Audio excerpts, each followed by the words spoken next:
Daqui a pouco nós iniciaremos a nossa reflexão da noite. Estamos aguardando mais alguns minutos só. Enquanto aguardamos, vamos vibrar, pedir para que a espiritualidade amiga entrou.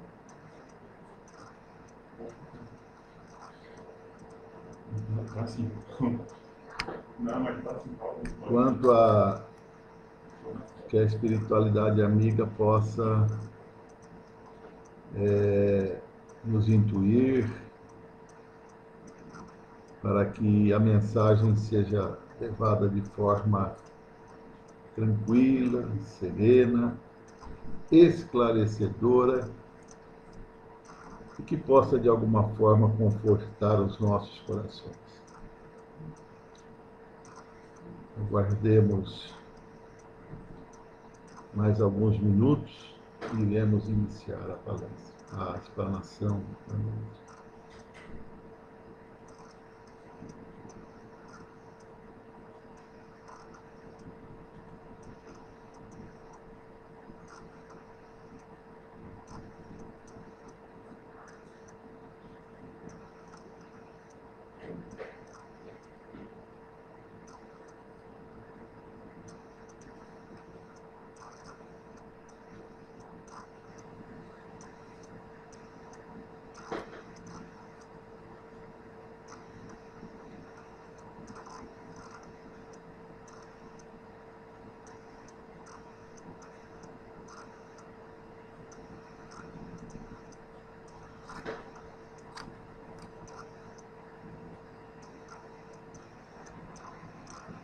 Nós agradecemos muito o convite que recebemos.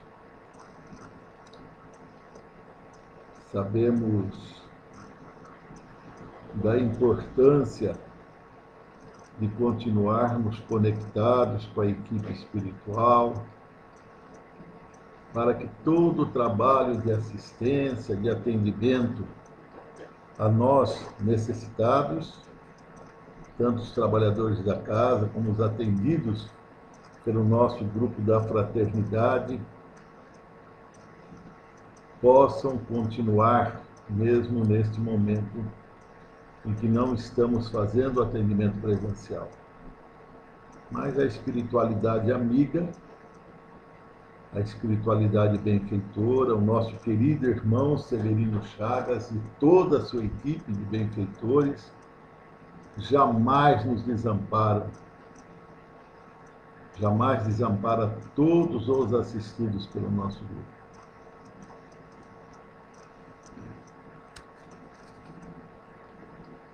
Então, logo nós aí iremos iniciar. Vamos então nos preparar, elevando os nossos pensamentos ao alto, a Deus, nosso Pai de amor e bondade, a Jesus, nosso mestre e amigo incondicional de todas as horas. Agradecendo primeiramente a oportunidade de estarmos aqui neste momento, conectados pelo pensamento, pelo sentimento, com todos aqueles encarnados e desencarnados que participam desta reunião amor. Que Jesus, na sua infinita bondade, possa derramar as suas bênçãos a todos os corações necessitados. E pedimos muito particularmente neste momento para os nossos irmãos do Líbano, principalmente da capital de Beirute, aqueles que desencarnaram pelo acidente da explosão, os feridos, os familiares, os médicos, enfim, a toda a população daquele querido país irmão. Que Jesus derrame suas bênçãos sobre todos os corações. Então vamos iniciar a reflexão da noite.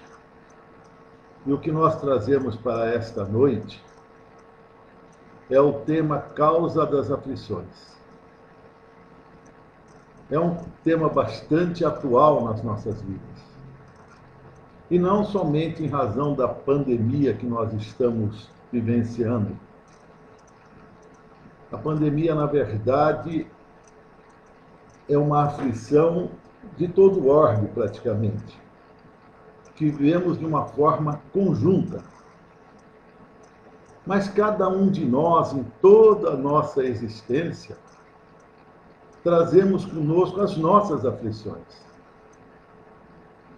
E nós vamos devagar, vencendo algumas, tendo mais dificuldade com outras, mas vamos caminhando. Mas a verdade é que as aflições, elas não são sempre bem compreendidas e às vezes nem bem aceitas.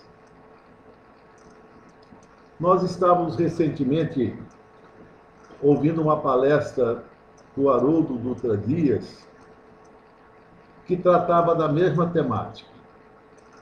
Essa palestra ele já fez há uns 4, 5 anos na cidade de Jataí, Goiás, estado de Goiás. E ele iniciou a palestra dizendo que estava assistindo uma entrevista de um cientista de renome, um cientista que trabalhava sério, e que esse cientista estava desiludido, que ele tinha rompido com a religião e rompido com Deus. Porque ele dizia que a religião não explica a dor. E que se existe um Deus, esse Deus não poderia permitir tanto sofrimento. Era uma fala de alguém que com certeza tinha vivido uma problemática muito difícil, muito sofrida, que tinha deixado cicatriz em seu coração. E ele não conseguia entender, ele não conseguia compreender. E são perguntas que, se nós não fizermos, em algum momento nós vamos fazer na nossa vida. Por que Deus permite a dor? Porque para uns tudo dá certo, ou nada dá certo, para uns nada dá certo, e para outros parece tudo sorrir. Por quê?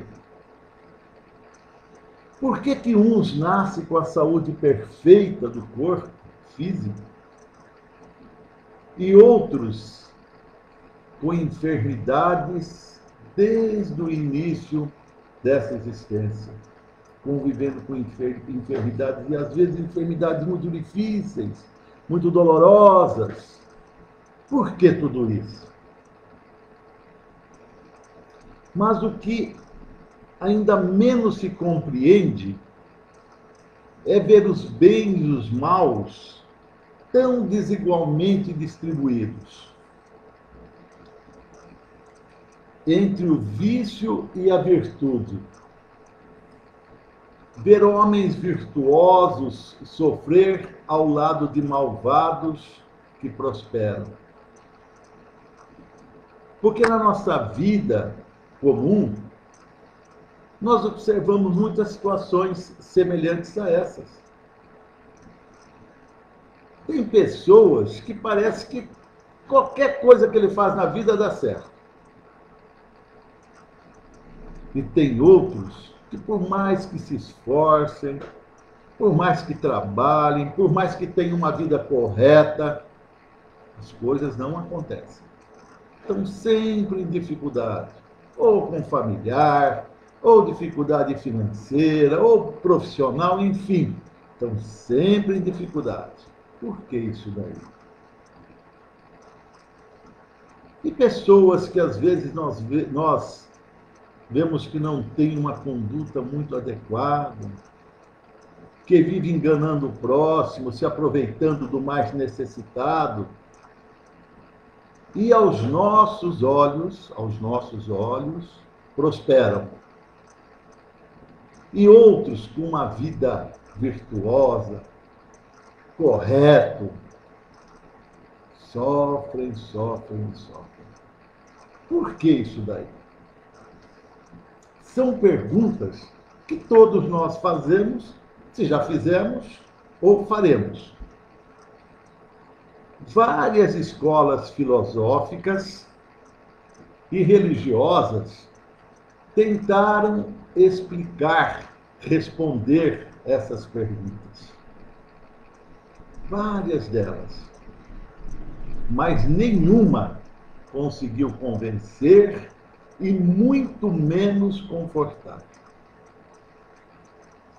Porque o que se busca quando nós tratamos das aflições que nós passamos é uma explicação que venha nos confortar os nossos corações, para que nós tenhamos forças para continuar lutando, para continuar vivendo, para continuar progredindo.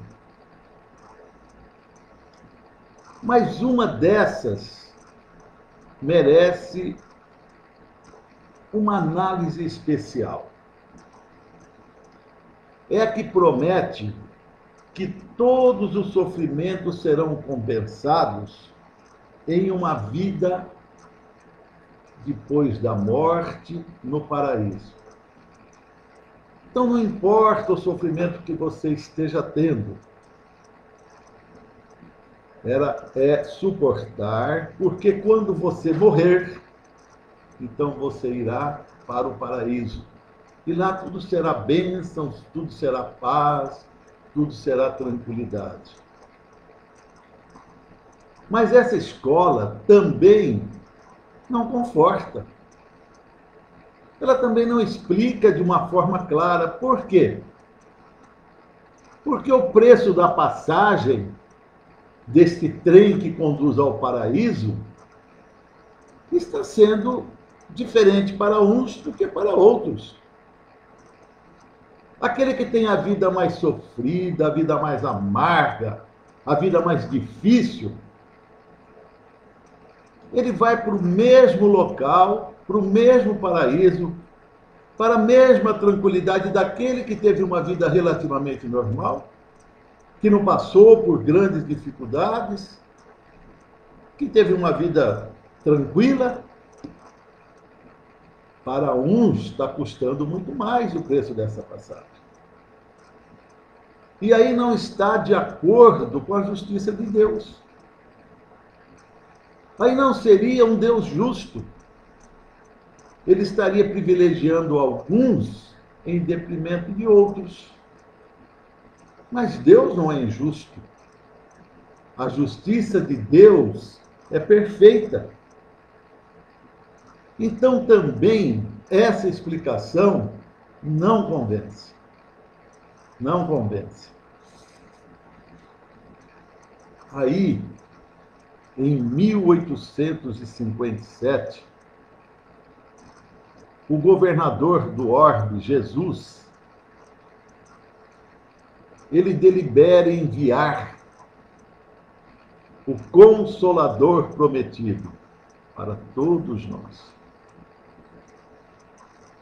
Com o advento do Espiritismo, através da primeira obra publicada por Kardec, o Livro dos Espíritos,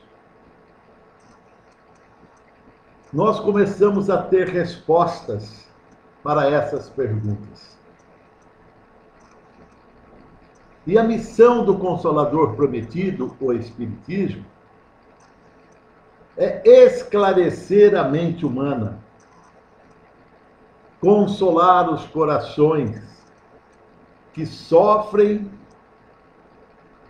dessas dificuldades, dando explicações claras, diretas, objetivas, amplas, proporcionando aos que enfrentam dificuldades em suas vidas uma sensação real e profunda de que eles não estão sozinhos.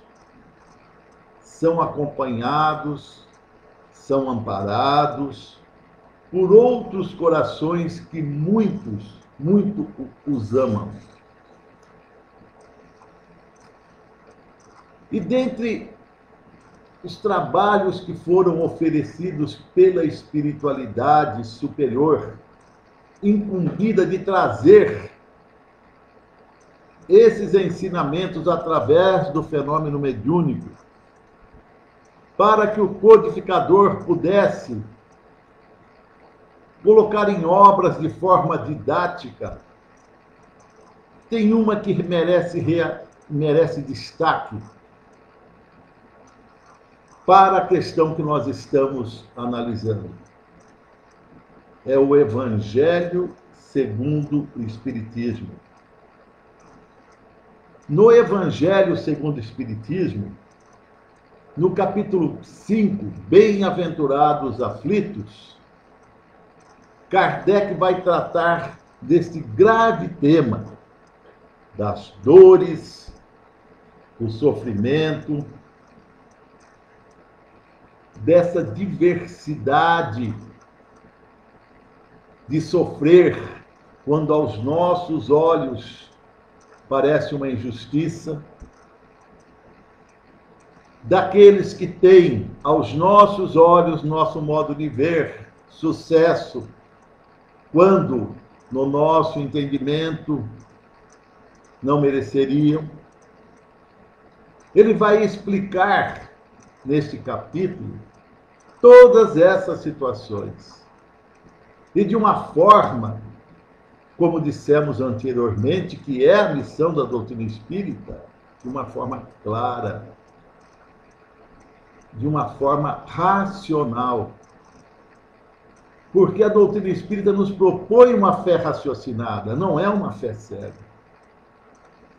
Não é porque alguém nos fala que nós temos que acreditar.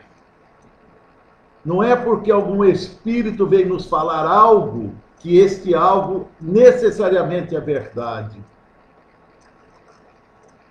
Os espíritos superiores pedem que toda mensagem, toda orientação passe pelo crivo da nossa razão. Tem que ver se está de acordo com os ensinamentos de Jesus. Porque não existe doutrina espírita sem Jesus, sem o cristianismo. Não existe. A doutrina espírita é todinha pautada nos ensinamentos de Jesus. No respeito às leis de Deus, as leis que regem nossa vida, nossa verdadeira vida, que é a vida do ser imortal. Não é somente a vida do homem no mundo, também a vida do ser, também não, principalmente a vida do ser imortal. Na nossa vida cotidiana, nós necessitamos também das leis humanas. Cada país tem as suas leis e nós temos que obedecê-las também. Mas nenhuma lei é superior à lei divina. Porque ela nos conduz para a felicidade, tanto aqui no plano da matéria, como no plano do espírito. Nós aprendemos no capítulo 14, salvo engano, Sede Perfeitos do Evangelho segundo o Espiritismo, que todos nós precisamos dar atenção a essas leis. Nós precisamos buscar reformar o nosso modo de ser, a nossa conduta, para que nós possamos buscar essa tranquilidade e essa felicidade. No Livro dos Espíritos, na terceira parte, As Leis Morais, os espíritos superiores vêm nos falar. O homem, quando obedece às leis de Deus, ele caminha para a felicidade. E quando ele se afasta das leis de Deus, ele cria infelicidades. Porque é a lei que rege a nossa vida. Mas voltando ao Evangelho, Kardec, no capítulo 5, Bem-aventurados aflitos, principalmente no item 4 e no item 6. No item 4, ele trata das causas atuais das aflições. E no item 6, das causas anteriores das aflições. Algumas dores por nós vividas têm sua causa nesta vida. Outras dores só podem ter causa em outras existências.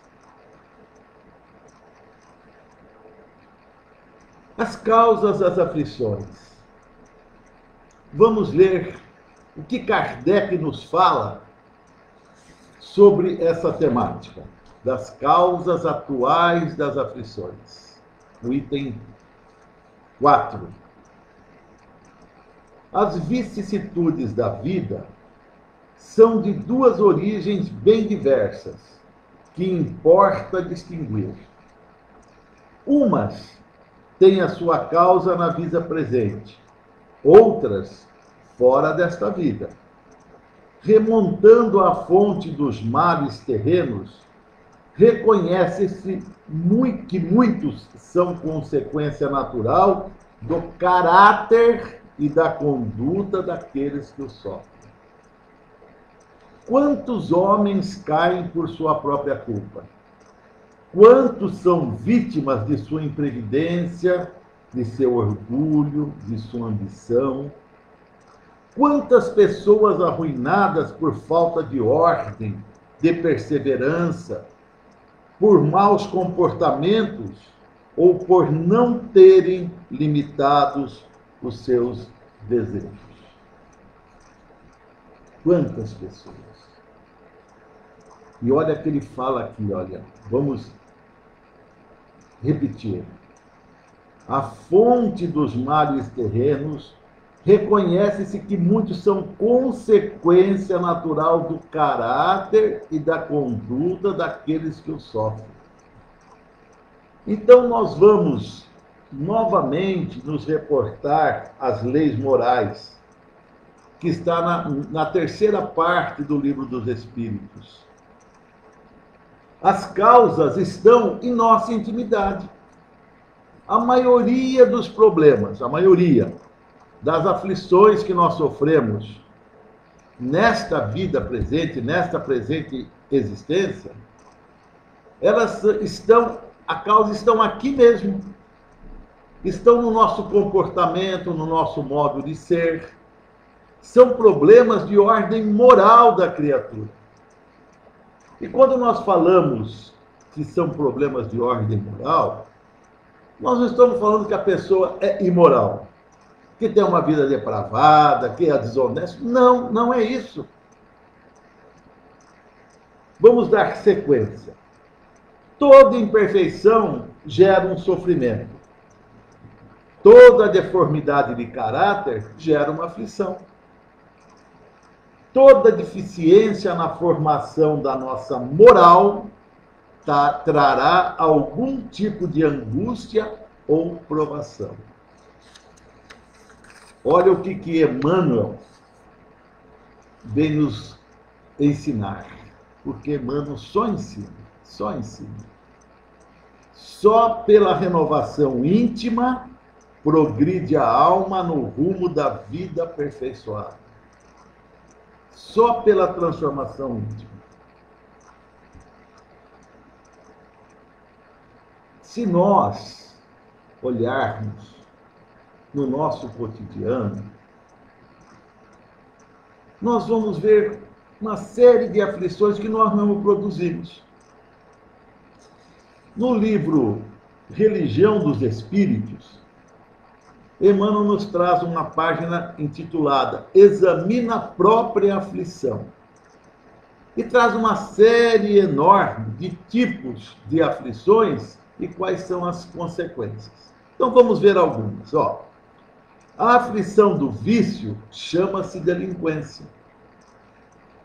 Porque a pessoa começa a experimentar uma droga um pouquinho, amanhã mais um pouquinho, aí ele vai aumentando, daqui um pouquinho ele está roubando, inclusive do próprio lar, para conseguir a droga. Então o vício leva à delinquência. A aflição da indisciplina chama-se desordem.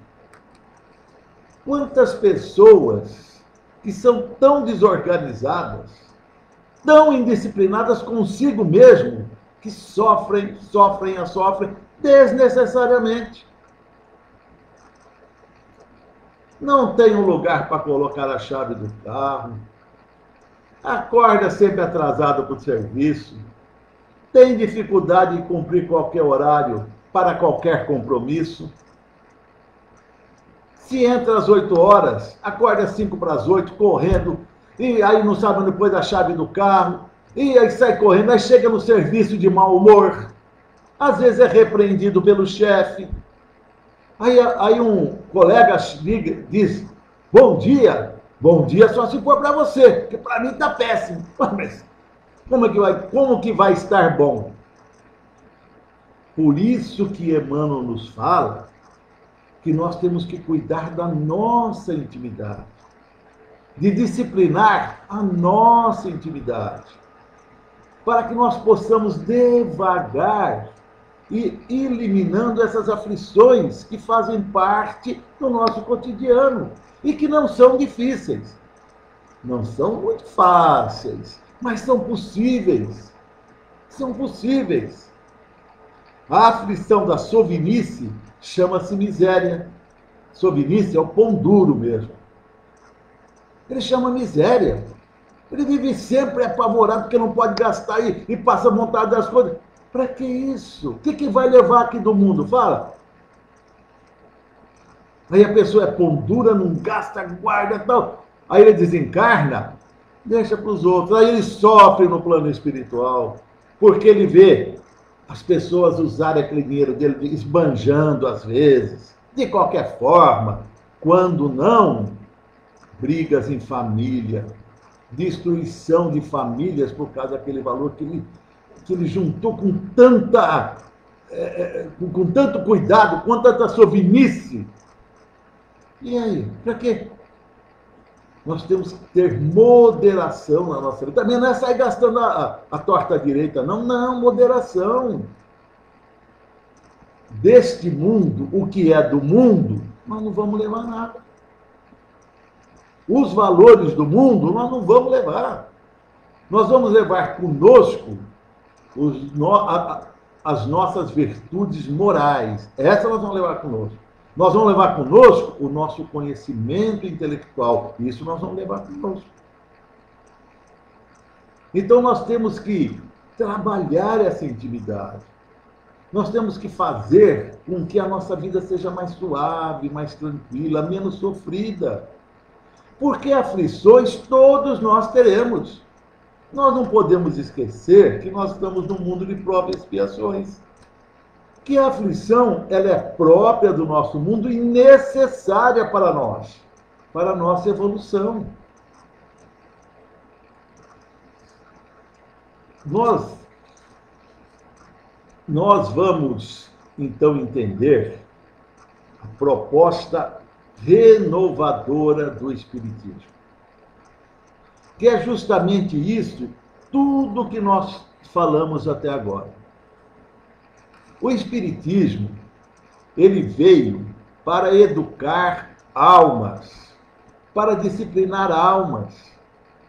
Disciplinando o homem do mundo, ele está disciplinando almas. Porque tudo que nós realizarmos de melhoria para nós mesmos, nós vamos estar incorporando ao nosso patrimônio espiritual.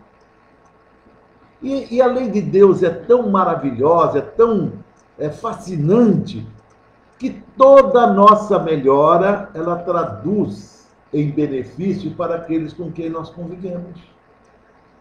Tudo que nós conseguimos melhorar, de alguma forma, nós estamos oferecendo de exemplo para os que convivem conosco. Nós estamos também incentivando aqueles outros que às vezes passam pelas mesmas dificuldades para que também melhorem. Da mesma forma em que os outros que convivem conosco também se esforçando para melhorar, estará nos ajudando no sentido de que nós temos um exemplo claro, próximo, para que nós possamos copiar, para que nós possamos tentar fazer da mesma forma. Olha a colocação de Emmanuel, mas nós vamos falar de várias do Emmanuel aqui. Mais uma, ó. Mais vale chorar sobre os aguilhões da resistência que sorrir sobre os narcóticos da queda. Olha que interessante. Mais vale chorar sobre os aguilhões da resistência que sorrir sobre os narcóticos da queda. Porque a queda é como um narcótico mesmo, ela nos anestesia. Nós ficamos cegos quando nós estamos fazendo alguma coisa que não é certa, mas que ainda nos agrada, porque nós trazemos essas imperfeições conosco, essas dificuldades, nós ficamos como que anestesiados. Naquele momento, para nós, é uma alegria enorme. Nós sorrimos. Só que depois, lá na frente, quando as consequências advir, aí nós choramos. Então é melhor chorar antes. É melhor sofrer para não cair em tentação. É melhor você suportar essa tentação, entender que aquilo não é benéfico, se esforçar, porque depois você vai estar se libertando de uma mazela, de algo que poderia complicar a sua vida mais ali para frente. E sobre a tentação, Chico Xavier tem uma colocação muito interessante. Olha o que ele diz. A tentação é como um cachorro grande correndo atrás de nós, e nós loucos para ele nos pegar. É mais ou menos isso mesmo, não é? Quando tem algo que nós ainda nos apraz, nós sabemos que é errado, mas nós ficamos assim, ó, querendo que a gente faça aquilo lá, mesmo sabendo que aquilo vai nos prejudicar. Por isso que nós temos que ser fortes, por isso que nós temos que ser determinados. O papel do Espiritismo, ele é transformador. Mas para que ele possa nos transformar, Kardec nos alerta. O Espiritismo tem que ser compreendido, mas bem sentido. Nós temos que compreender, mas nós temos que sentir. Se ele não entrar em nosso coração, não vai fazer o papel transformador que ele se propõe. Não vai conseguir. E o que é o Espiritismo entrar em nosso coração? É não ficar só na teoria. É partir para a prática. É realmente a gente procurar modificar. Nós estamos repetindo, nós estamos insistindo, mas essa é a grande necessidade. Nós temos que procurar fazer esta reforma íntima. É o modo que nós temos para nos livrar ou amenizar as nossas aflições. Vamos agora falar das causas anteriores das aflições. Aquelas que não foram provocadas por nós na presente existência, No item 6 do Evangelho, no capítulo 5, Bem-aventurados os aflitos, Kardec nos fala: mas se há males nesta vida, de que o homem é a própria causa, há também outros que, pelo menos em aparência, são estranhos à sua vontade e parecem golpeá-lo por fatalidade. Assim, por exemplo, a perda de entes queridos e dos que sustentam a família.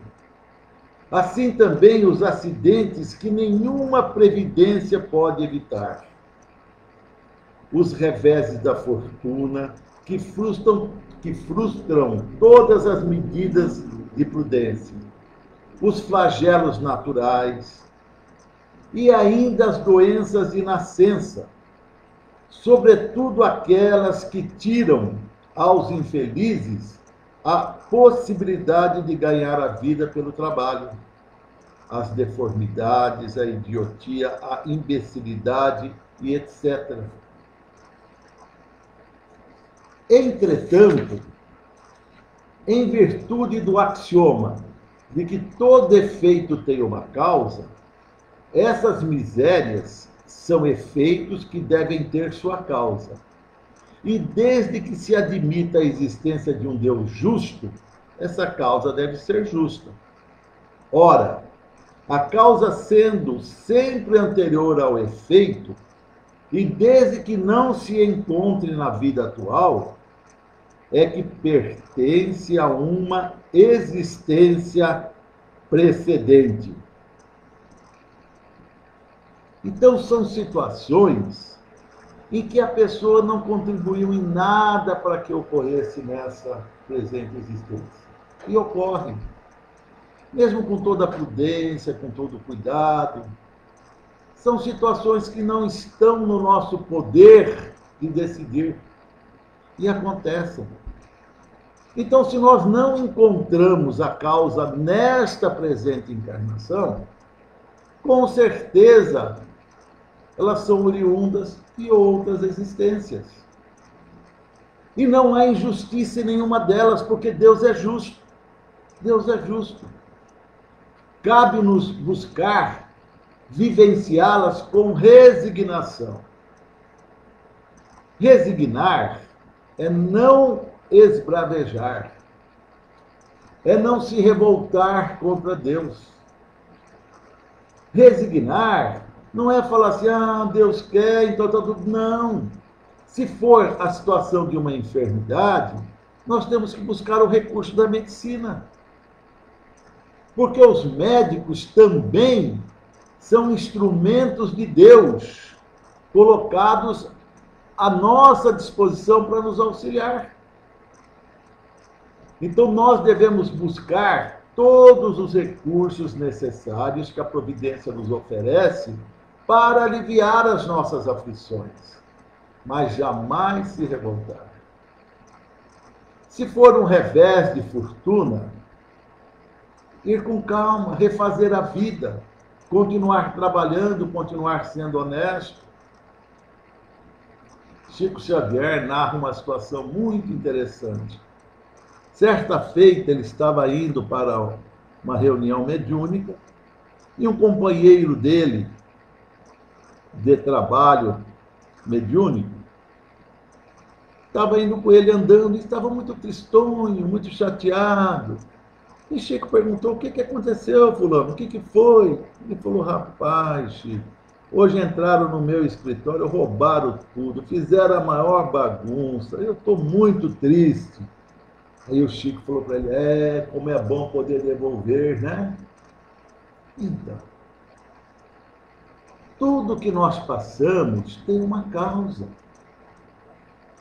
Cabe a nós procurar nesta existência viver da melhor forma possível, mas de acordo com as leis de Deus, obedecendo às leis de Deus, vivenciando os ensinamentos de Jesus, para que nós possamos ir construindo um futuro melhor.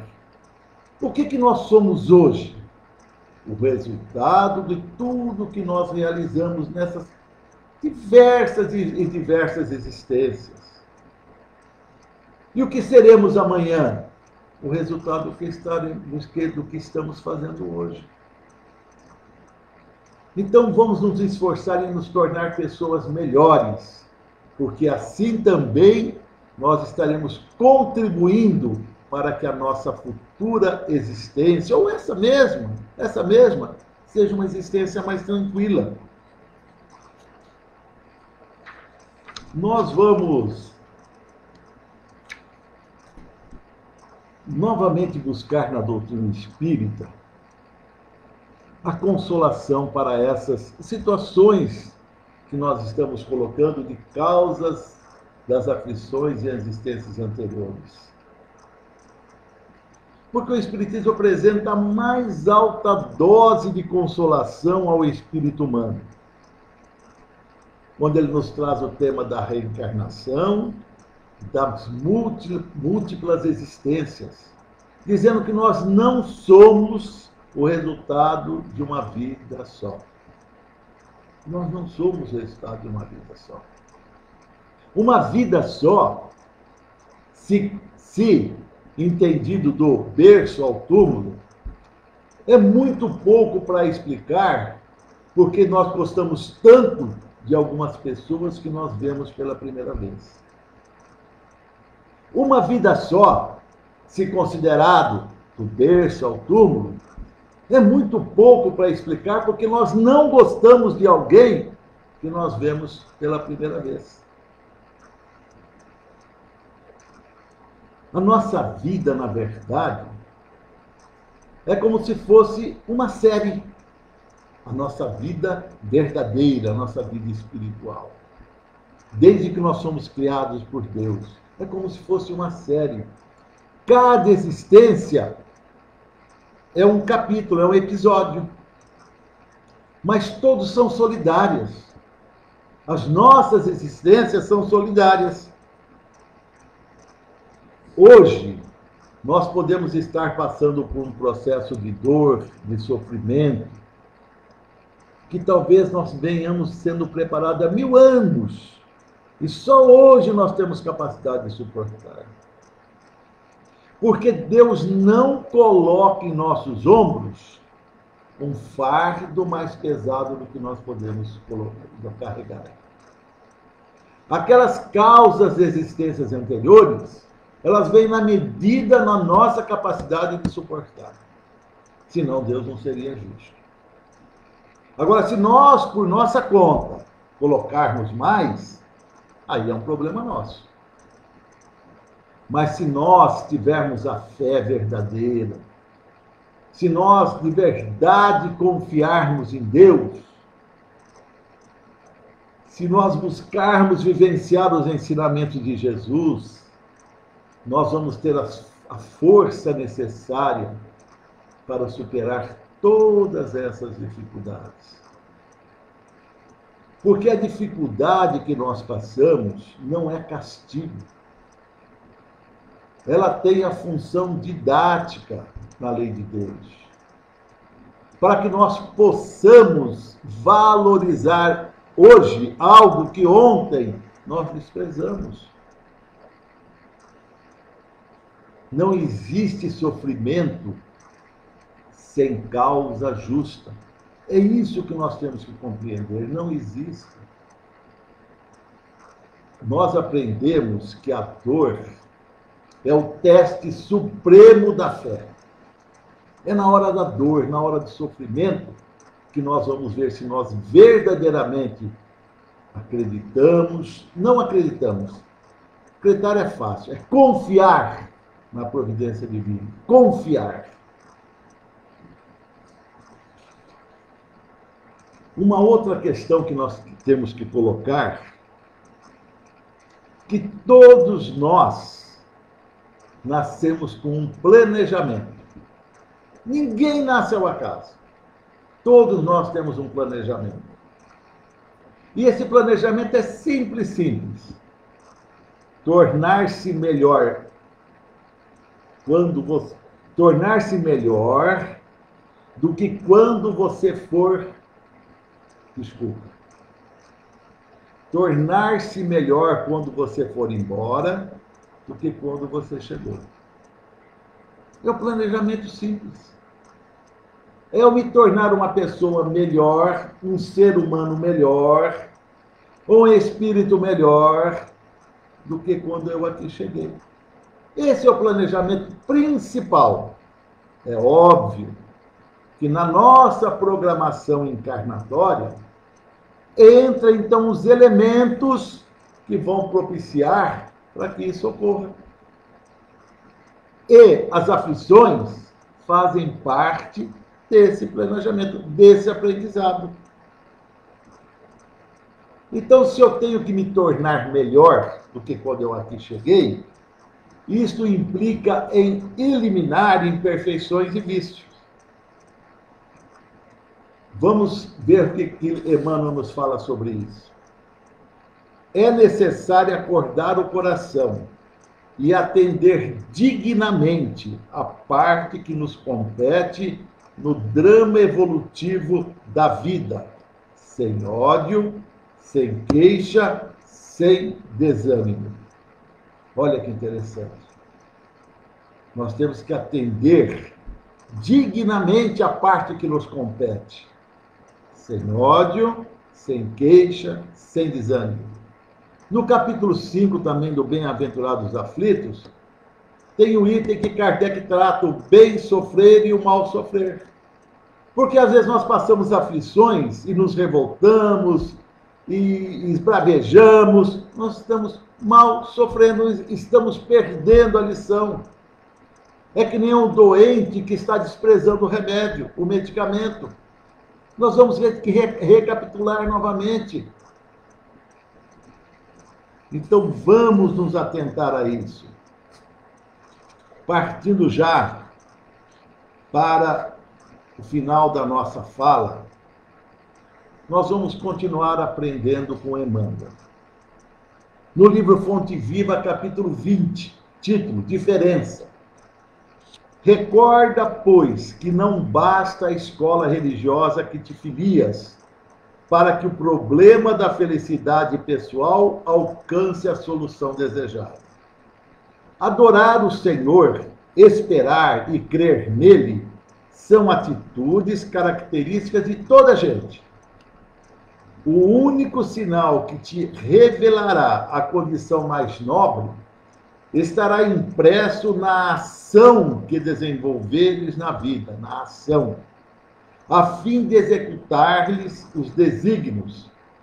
Porque, em verdade, não adianta muito ao aperfeiçoamento o ato de acreditar no bem que virá do Senhor, e sim a diligência em praticar o bem hoje, aqui e agora, em seu nome. Olha que interessante. Porque o bem de Deus vem. Deus é amor. Deus é perfeito. Deus ama os seus filhos. Então o bem dele vem. Nós temos que fazer a nossa parte.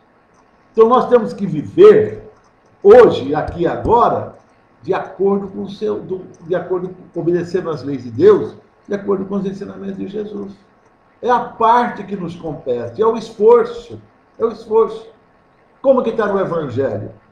Reconhece-se o verdadeiro espírita pela sua transformação moral e pelo evento que faz para domar as suas más inclinações. Parece que deu um problema, Marcelo.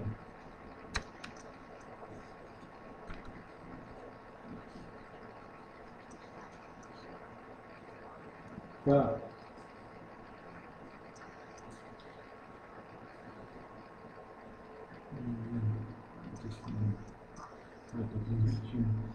Nem todo sofrimento é indício de uma falta.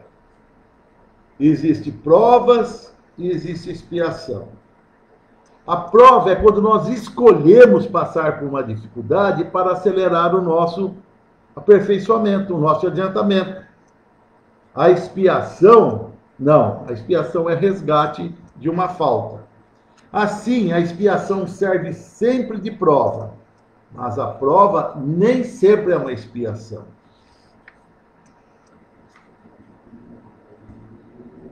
Mas para finalizar, nunca estamos sozinhos em nossas aflições. Deus age em nosso favor através de corações queridos que muito nos amam. Todo sofrimento tem hora de começar e tem hora de acabar. Confiemos trabalhando, caminhemos servindo. Que Jesus nos abençoe.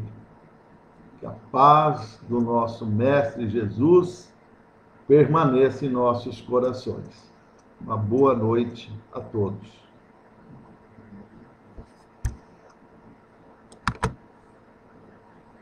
Encerrar.